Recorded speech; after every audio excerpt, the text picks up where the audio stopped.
창세기 46장 27절 말씀을 함께 보도록 하겠습니다.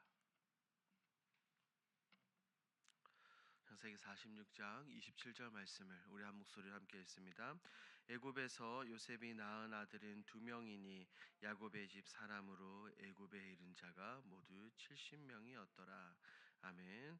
오늘 본문은 야곱이 요셉이 살아있다는 소식을 듣고 기뻐했지만 그가 대대로 살아온 약속의 땅을 떠나는 것을 두려워했습니다. 그때 하나님께서는 브엘세바에서 그에게 나타나 두려워하지 말라라고 분명하게 약속을 하시죠. 야곱은 이 약속을 믿고 모든 가족을 데리고 애굽으로 떠납니다. 오늘 본문을 함께 살펴봅니다. 내용 관찰 1번입니다. 야곱은 브엘세바에서 무엇을 합니까? 야곱은 애굽으로 내려가기 전 브엘세바에서 한 번 더 하나님께 제사를 드리며 하나님의 인도하심을 구했습니다. 이 땅을 떠나도 되는지 하나님께 확실하게 여쭈었던 것이죠. 2번입니다. 하나님께서는 야곱에게 어떤 약속의 말씀을 주십니까? 하나님은 야곱에게 분명하게 말씀하셨습니다. 야곱아, 두려워하지 말라. 내가 너와 함께 애굽으로 내려가고 거기서 너를 큰 민족을 이루고 반드시 내가 너를 다시 데리고 올라오겠다라고 말입니다. 그리고 이어서 요셉이 그의 눈을 감기게 될 것이다라고 하나님이 야곱에게 약속을 해주셨죠. 영과 묵상입니다. 하나님께서 야곱에게 애굽으로 내려가라고 말씀하신 이유는 무엇입니까?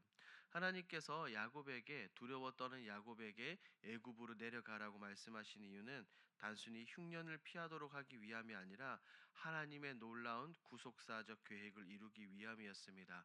한 몇 가지로 나눠볼까요? 첫 번째, 하나님은 약속을 이루시기 위해 야곱의 가문의 길을 옮기셨습니다.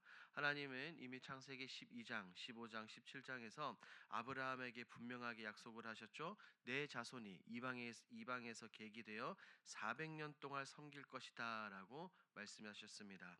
애굽으로 내려가는 것은 하나님께서 그의 조상 아브라함에게 약속하신 이 언약이 이루어지는 출발점, 즉 시작이었습니다. 하나님은 그 땅에서 야곱의 가족을 큰 민족으로 성장시키고자 하셨죠.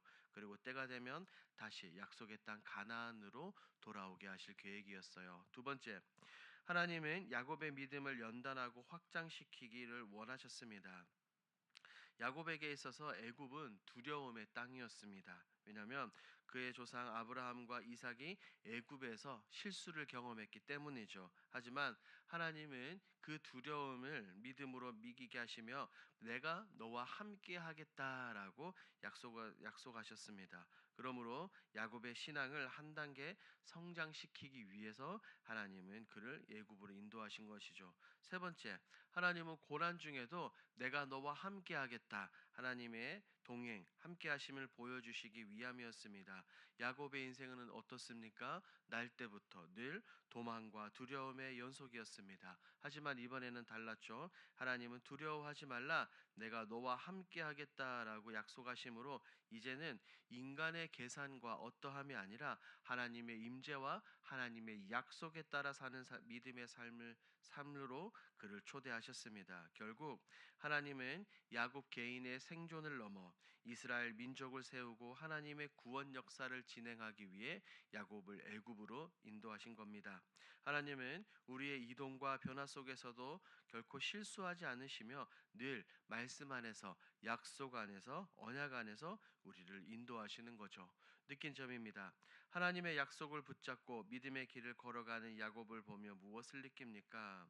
오늘 본문에 등장하는 이 야곱의 모습을 보며 믿음의 길은 확실한 길만을 가는 것이 아니라 약속을 붙드는, 즉 언약을 붙드는 길이라는 것을 다시금 깨닫습니다.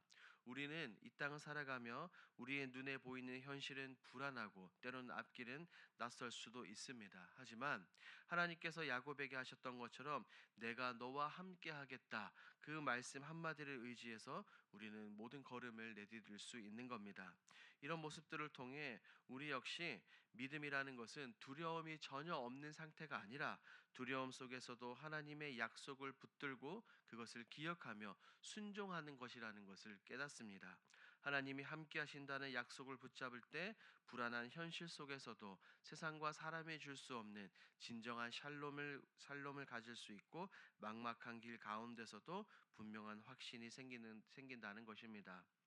본문의 야곱의 믿음의 걸음은 단지 개인의 순종이 아니라 하나님의 역사를 움직이는 순종이라고 조금 전에 우리가 살펴보았습니다. 야곱의 이 마음을 통해 결단을 통해 한 가정이 보존이 되고 훗날 이스라엘 민족이 형성되는 구속사의 놀라운 길이 열렸습니다. 우리 역시 인생의 전환점과 불확실한 상황 가운데 우리의 처한 환경과 다른 것들을 바라보는 것이 아니라 하나님의 신실하신 약속, 하나님의 그 언약을 붙들어야 되는 겁니다. 하나님께서는 우리의 두려움보다 크신 분이며 하나님의 약속은 언제나 변함이 없다는 사실을 오늘 본문을 통해서 우리는 느끼고 마음에 새길 수 있죠. 적용입니다. 내가 하나님의 약속을 붙잡고 믿음의 걸음을 내디딘 적은 언제입니까? 하나님의 인도하심을 분명히 알지만 때로는 현실의 두려움과 불확실 때문에 우리가 믿음의 걸음, 순종의 걸음을 우리가 제대로 걷지 못할 때가 많습니다. 하지만 믿음이라는 것은 모든 상황이 내가 이해가 되고 나서 생기는 것이 아니라 하나님의 약속을 신뢰하고 먼저 한 걸음을 내딜 때 시작이 되는 것입니다. 성경 속에서도 이런 믿음의 걸음을 내디딘 사람들이 있어요. 본문의 야곱뿐 아니라 그의 할아버지 아브라함 역시 이렇게 했죠. 창세기 12장에서 하나님이 그에게 내가 내게 보여줄 땅으로 가라라고 하셨을 때 어디로 가야 될지도 모르고 아브라함 하나님의 약속의 인도함에 따라 길을 떠났던 것입니다. 그 한 걸음의 순종이 믿음의 족장이 되는 시작이었습니다. 이처럼 하나님이 약속하실 때 말씀하실 때 그 약속을 믿고 내딛는 한 걸음을 두려움을 이기게 하는 줄 믿습니다. 하나님은 순종의 걸음 위에 하나님의 역사를 다시 세워 나아가는 것입니다. 그러므로 우리도 오늘 결과보다 하나님의 신실하심, 언약을 바라보며 믿음의 걸음을 내디뎌야 되는 것이죠. 마지막 결단을 봅니다. 약속의 말씀을 굳게 붙잡고 살아가기 위해 무엇을 실천하겠습니까? 오늘 창세기 46장에 나오는 이 말씀을 기억하며 다음과 같은 결단을 해보는 것은 어떨까요? 흔들리는 상황 속에서도 두려움보다 하나님의 약속을 기억하고 약속을 붙잡고 말씀을 묵상하며 믿음으로 모든 것을 해보는 것입니다. 마치 오뚜기가 아무리 밀어도 오뚜기는 다시 일어나는 것처럼 우리 가운데 하나님의 약속과 말씀이 든든히 자리 잡을 때 우리는 다시 일어나게 되는 겁니다. 그리고 걱정과 불안이 올 때마다 하나님이 주신 약속의 말씀을 소리내어서 읽고 선포하며 그 약속을 삶으로 실천하는 것입니다. 나는 약하지만 나와 함께 하시는 하나님은 전능하신 하나님입니다. 말씀으로 모든 것을 지으신 천하 만물을 지으신 그 하나님이 오늘도 나와 함께 동행한다. 나에게 힘이 되어 주신다. 이것을 기억을 해야 되는 겁니다.